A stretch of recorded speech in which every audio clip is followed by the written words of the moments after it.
Sa Northern Luzon, isa na namang aktivista ang kinasuhan ng terrorism financing.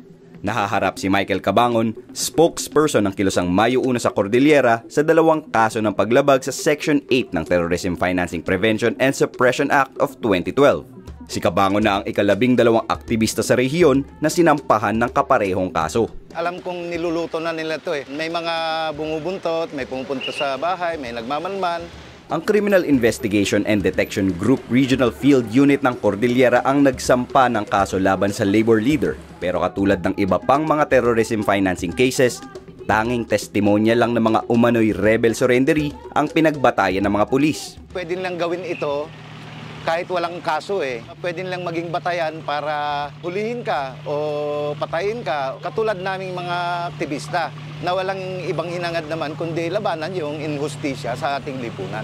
Ito rin ang naranasan ni Jasmine Jerusalem, Executive Director ng Latest Center for Development Incorporated o LCDE. Kahit na ibasura na ang terrorism financing cases na isinampa sa kanya dahil sa kawalan ng ebidensya, mayroon pa ring arrest warrant laban sa kanya. I feel it's really to harass and persecute us. We've been serving the Eastern Visayas region since 1988. We always complement government efforts to solve poverty. We have formal memorandum of understanding with local government authorities. Walang logic, no?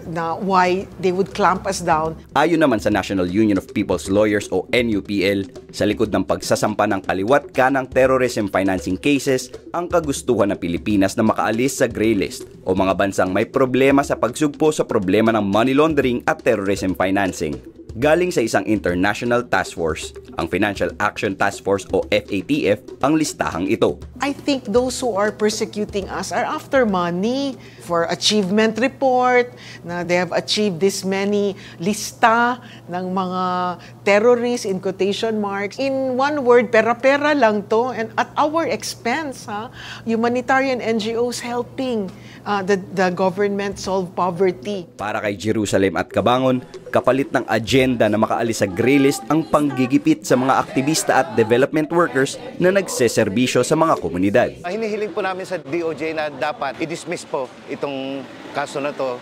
sa lalong madaling panahon.